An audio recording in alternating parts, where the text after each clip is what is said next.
Exam मुझे government में अच्छे जैसे यूनिफ़ॉर्म पोस्ट पे चाहिए, तो यूनिफ़ॉर्म पोस्ट चाहिए था मुझे। बस 10 दिन के पढ़ के उसमें बढ़िया स्कोर किया था, तो मैं मतलब मेरा ऐसा नहीं कि मैं पढ़ता हूँ तो पढ़ता हूँ, नहीं पढ़ता तो नहीं पढ़ता। ओके।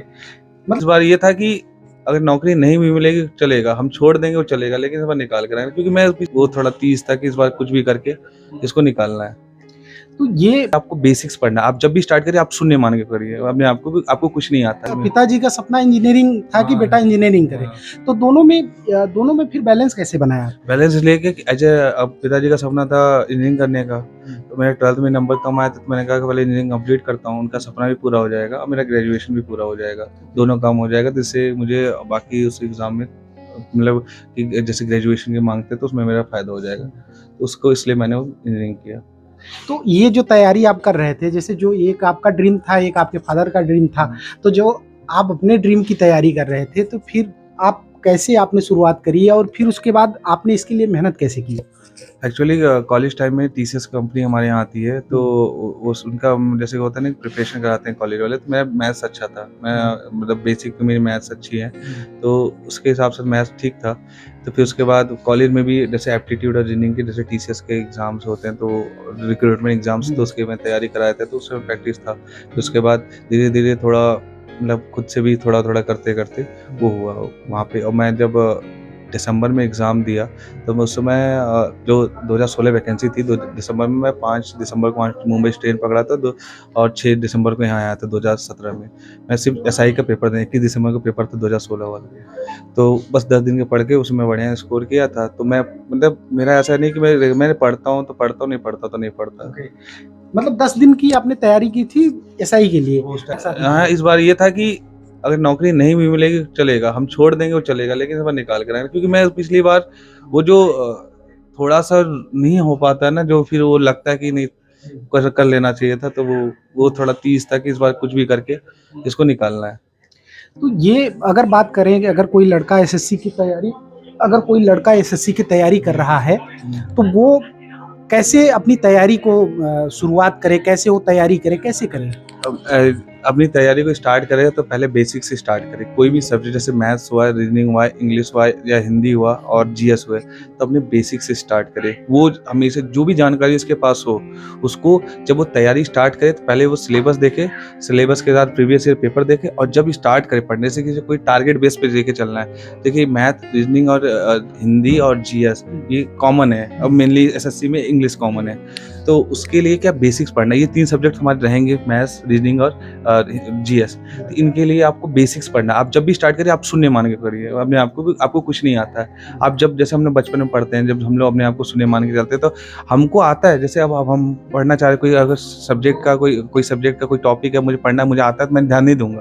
तो अब अगर आप शून्य से पढ़ेंगे क्योंकि आपको कुछ नहीं आता, आप एक कोरा कागज़ समझ के पढ़ेंगे, अपने आप को कोरा कुछ नहीं आता, तो आप अच्छे से तैयारी करेंगे, बेसिक से समझेंगे, हर एक चीज़ को डिटेलिंग से फिर से उस चीज़ के बारे में अगर जानकारी है, फिर भी आपको नया-नया सीखने को मिलेगा, उससे आपकी तैयारी अच्छी होगी। अच्छा, एक चीज़ काउंट करता है, ये कहा जाता है कि कितने घंटे पढ़ें कि हम सफल हो जाएँ?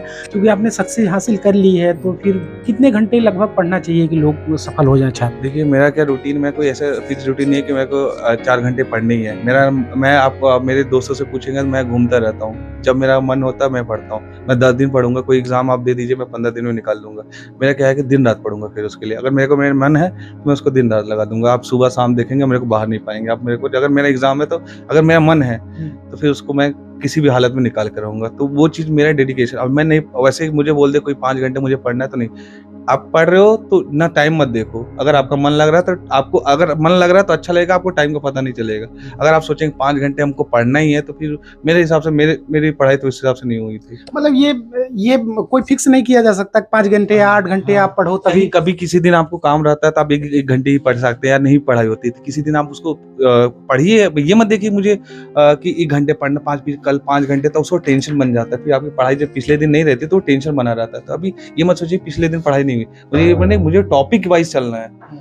मेरे सक्सेस में मेरे पीछे 2021 क्या बोलते हैं 2021 से फिर मैं अपने छोटे-छोटे जो अचीवमेंट्स थे उससे उसने मेरे को थोड़ा-सा बड़ा वो किया। जैसे ट्रिपल सी का पेपर था, मेरे बड़े पिताजी का देहांत हो गया था, तो 5-6 दिन में मैंने ट्रिपल सी में ए स्कोर किया। फिर सीटेट का पेपर था, टीचिंग वाला, तो उसमें मैंने 120 के मार्क्स गेन किए, मतलब 31 जनवरी को था।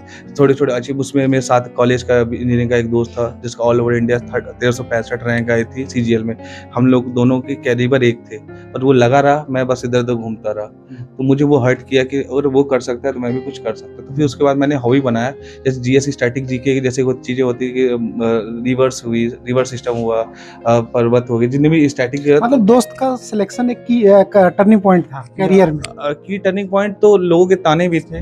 सॉरी, हाँ। कुछ ना कर पाने लाइफ में एक टाइम आता है कि आप कुछ नहीं कर पाए। पहले तो हँसते, हाँ, पिताजी की सरकारी नौकरी है, तो हाँ ठीक है, ये है, वो है। हाँ ठीक है, ट्राई कर रहे हैं। लेकिन जब वो हुआ कि जब थोड़े-थोड़े अचीवमेंट आए, तो एक आत्मविश्वास बना कि मैं कुछ कर सकता हूँ। उसके बाद दोस्त का जब हुआ सिलेक्शन, तो फिर उसके बाद मैंने अपने आप को फिर रीबिल्ड किया कि मैथ्स को फिर से ले आओ, फिर से उसको रिक्रिएट करो, फिर से अपनी चीज़ों को बेस फिर से मजबूत करो। मैथ्स हुआ, फिर उसके बाद जीएस में मैं फ़ोकस किया। फिर उसके बाद दोस्त के होने के बाद फिर 31 जुलाई को मेरा एनटीपीसी का पेपर था। मेरा 5 नंबर से उसका कट ऑफ रह गया। वहाँ पे झांसी में मेरा सेंटर था। अच्छा, ये सबसे कमज़ोर क्या था? मतलब आपको कहाँ लग रहा था कि कौन-सा ऐसा सब्जेक्ट है जो जिसको आप पूरा नहीं कर पा रहे हैं, इस वजह से आपका सिलेक्शन रुक रहा है? तो सबसे कमज़ोर सब्जेक्ट क्या था, जहाँ पे आपने फ़ोकस किया बाद में? सबसे कमज़ोर सिलेबस जो सब्जेक्ट था, मैं खुद था उसमें। हाँ। मैं अपनी मतलब आप तैयारी, अपने पे भरोसा नहीं कर पा रहे थे। हाँ, भरोसा नहीं, मैं तैयारी नहीं कर पा रहा था। मैं कि मेरे को उस टाइम रियलाइज़ नहीं मुझे कुछ करना है, लाइक मुझे उतना झटका नहीं लगा था कि लाइफ़ में कुछ होता है। कोई भी कुछ भी बोलता था, मैं इग्नोर करता था, लाइक हाँ, ठीक है। सबसे पहला सब्जेक्ट जो भी है अपने आप को, मतलब एक होता है ना, छोटे-छोटे अचीवमेंट्स अपने आप को बिल्ड किया कि नहीं, बिल्कुल, हाँ, बिल्कुल। कि आत्मविश्वास बढ़ा। जब आत्मविश्वास, मुझे ऐसा कोई भी सब्जेक्ट दे दीजिए कि आप मुझे कोई भी सब्जेक्ट दे दीजिए, मैं उसको पढ़ूँगा। मेरे को आत्मविश्वास, मतलब मेरा एक रुचि है कि मैं कोई भी सब्जेक्ट पढ़ सकता हूँ। आप कुछ भी इकोनॉमिक्स या कुछ भी दे दीजिए, मैं पढ़ सकता हूँ। मैं उसमें कंफर्टेबल हूँ। अगर मेरा मन है तो मैं कर लूँगा, इतना मुझे विश्वास है। के लिए क्या कहेंगे अगर कोई सफलता हासिल करना चाहता है, तो वो क्या पढ़े, कैसे करे कि वो उसको ये अचीवमेंट हासिल हो? खासतौर से एसएससी की बात करें, चूँकि मध्यम वर्गीय बच्चे काफ़ी हद तक एसएससी में ही है।